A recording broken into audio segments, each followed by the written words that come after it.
Thomas Sowell just keeps going in on Obama. Pause. But my point is, he's made multiple videos, or at least I've seen multiple videos right now of him not really appreciating the presidential style of Barack Obama. This one is titled "The Devastating Legacy of Obama's Presidency, a Point of No Return." Let's get to it. If you believe that new plants and factories can dot our landscape, that new energy can power our future, that new schools can provide ladders of opportunity to this nation of dreamers, if you believe in a country where everyone gets a fair shot and everyone does their fair share and everyone plays by the same rules, then I need you to vote this November. All right, new plants and factories, new energy, new schools, and a fair shot. What's wrong with that? I wonder if the fair shot includes the taxpayers. But we've had factories before there was Barack Obama. Hard as that is to believe, and we've had less of it since he came in. Okay, Tom. So let me ask this question, which is politically incorrect, which makes it all the more important to ask. Some component of the voting public voted for him last time around as an act of national expiation because they felt, and I frankly, I could feel it myself. We were all proud, that even those of us who supported the opponent, were all felt proud the following day that the United States of America, the Constitution takes slavery into account, the Civil War, but finally we have a black man as president of the United States. All right, that's perfectly understandable. We know that took place. 4 years later, what about the argument that it is so important for him to get this right, so important as a continuation of this national act of expiation and healing and so forth, that in some way it's only right to give him, frankly, more slack than you might... Affirmative action for president. Well, there you go. I suppose that's what it amounts to. I guess you don't buy that one. Well, when you realize that the President of the United States has the lives of 300 million people in his hands, he has the future of Western civilization in his hands, he has the freedom that has been inherited over the centuries in his hands, and he's already starting to dismantle that.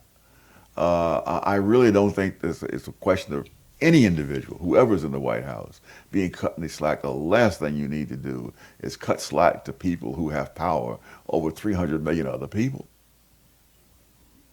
Tom Sowell this past summer, quote, "The America that has flourished for more than 2 centuries is being quietly but steadily dismantled by the Obama administration," close quote. Now you note the way the Obama administration has used executive orders to waive provisions in the No Child Left Behind Act and to repeal, your word, the legal requirement that welfare recipients must work. He's the president, Tom. Doesn't he get to make adjustments in this law or that law? Well, he didn't. The oath that he took of office was that he would faithfully execute the laws.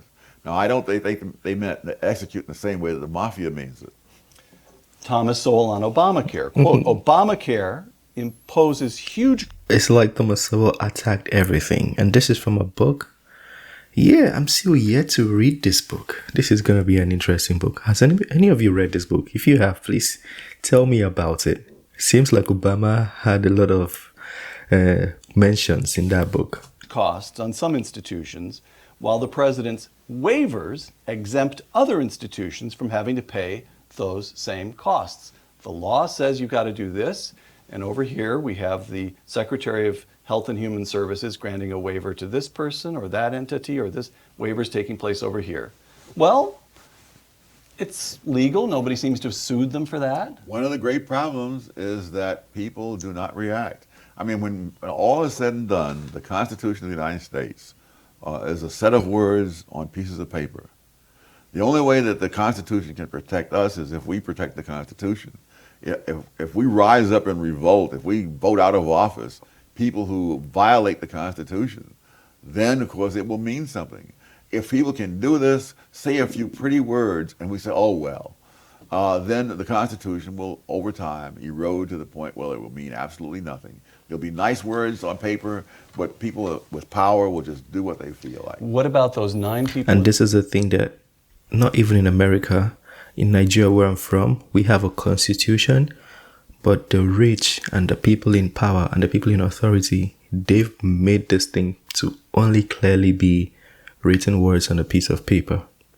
Because it almost feels like the constitution doesn't do anything to them. If you have some money, you're almost not persecuted for anything. I don't know if I should be going here, but you get my point. So the people need to protect the constitution. Leaders have the rights. They have so much rights. And I do, going back to his first point where he said we shouldn't call leaders slack. Leaders can really manipulate the constitution. I'm trying to use the best words so I don't speak wrongly, but leaders can really manipulate the constitution, and the people must be aware. A lot of problems, I think somebody mentioned in the comment section, one of the best comments I've ever read, he said that the people that don't react, because there are 2 kinds of people. I think I made a statement. Some people hate this and some people don't like it, and some people are in the middle. He said the people that are in the middle, those are the worst kind of people. And I like that comment. So if you're one of those people that just think, oh, it's the constitution, the police and the lawmakers will take care of it. No, the people should protect the constitution. It's not just left to the lawmakers. So yeah, it does make sense. It does make sense. I do agree. In black robes who sit on the bench across the street from the United States Capitol. Isn't it the job of the Supreme Court of the United States to defend the Constitution? It is, but they alone can't do it. And more importantly, if Obama gets reelected, he's probably going to have 1 or maybe 2 more members to appoint. And from that point on, it will just be a rubber stamp for whatever he chooses to do. To the economy, Tom Sowell, quote, "We are not yet Greece, but we are not exempt from the rules of arithmetic that caught up with Greece. We have just a little more time," close quote. So what's going to go wrong? Let's assume Barack Obama, for the moment, let's assume Barack Obama wins re-election. What bad things happen? For one thing, we start running out of money. And that's the problem of Greece. See, the secret of the welfare state is you can do almost anything in the short run, juggling money from here to there and so on. But in the long run, the arithmetic can't be ignored. And in the long run, you're going to run out of money, which is what's happened in Greece, which is starting to happen in Spain, and which can happen in the United States. So you're an optimist.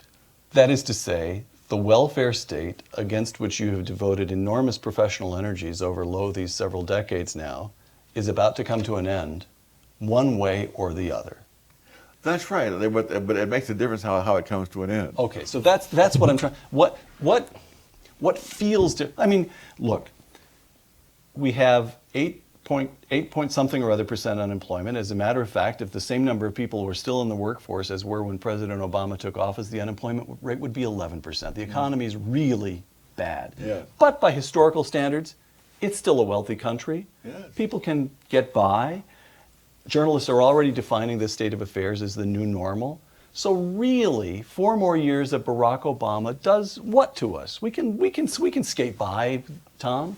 The question is, how long can you skate? Greece discovered that there does come a point where there is no more money. In Spain, people are already leaving Spain in drove and taking their money out of the Spanish banks with them. One of the things that you can do in the long run, they'll be forced to do, is simply print more money. And as they print more money, that is simply a hidden form of taxation. Mm-hmm. I mean, when the Federal Reserve creates money to buy government bonds and keeps the interest rate low in order to make the price of the debt service low, what that means is that if you have your money put aside in the bank and you're getting 1% and the inflation rate is 3%, that means they're taking 2% of your savings every single year, and you know how compound interest is. Right. And even under the current conditions, a $100 bill in 1998 would not buy as much as a $20 bill would have bought in 1960. So the thievery that goes on through inflation is huge. The The Republicans, I think, have a notion that because so many people are unemployed and on food stamps, that is a negative for Obama. Franklin D. Roosevelt was elected in a landslide after having an unemployment rate higher than Obama's. There was not a single month in the first term of Franklin D. Roosevelt when unemployment was not in double digits. And in a number of months, the unemployment was over 20%. And he won the biggest landslide in American history. So there's the people who think that the economy is the key, that you can't win if your unemployment is 8%, forget it. Okay, so this is a 28 minutes long video. I'm just gonna put the link in the description so you can go watch the full one. I'm not gonna go into all of those, but I think he's made some reasonable points from the start. Like, a lot of people speak about this. I don't know if this is a move to dent his reputation, because what I noticed in the media these days is if somebody comes up with a topic, maybe someone says Obama did this, what we begin to see is multiple people begin to speak against Obama, which I don't know if they are trying to hop on a trend. Because lately I've been seeing people speak about Obama in a negative light since the death of Teferi Campbell. You know, you guys saw the speculations of people said his chef was killed and he had something to do with it. I'm not going to go into that today. Another thing I've been hearing about was, you know, when he said the first black president, people have even gone to make videos. Now, I'm not picking a stand here. I'm not saying I'm for or against anything. I'm just sharing with you my thoughts. But there are videos in the media where people say Obama is not black. He's white. He's black as much as he's white. You know, I think his mom is white. So he's black as much as he's white. So people are saying he's 50-50. He shouldn't be identified as black. And also people said that was started by a white supremacist, because they didn't want, they didn't want the white race to be mixed with other races. So if you are mixed, they identify you as the other race. So if you're white and Chinese, you're Chinese. If you're white and black, you're black. Anyways, that was the theory people used to say Obama is not black. And now people went to his leadership skill. A lot of people speak on legalizing gay marriage. People even criticize that. I've read a bunch of things. I feel like the things I be seeing on the media, I shouldn't be looking at those things anymore. And even the welfare system, people criticize it. The Obamacare, you can, in fact, do not even go into that rabbit hole, because if you try to go read about Obamacare and the criticism,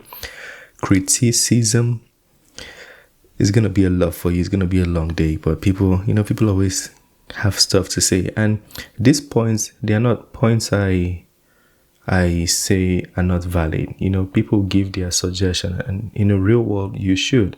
If I say something, if you don't like the color of my shirt and you feel like you can do something to correct it, maybe it's not good with the lighting or something, you can say it. You should air it out. So I'm not against people sharing their opinion. I'm just saying sometimes we need to be careful what we intake. You know, people are going to share, but you be careful what you digest in. Anyways, that was a good video by Thomas Sowell. He shared his points. I really do love Thomas Sowell, regardless of his opinion on anybody. It doesn't mean I directly stand with what he stands about Obama. It just means I love him. Don't judge me, guys. Anyways, this is the end of this video. Share your thoughts, smash the like button, subscribe, and I'll see you on the next one. Peace.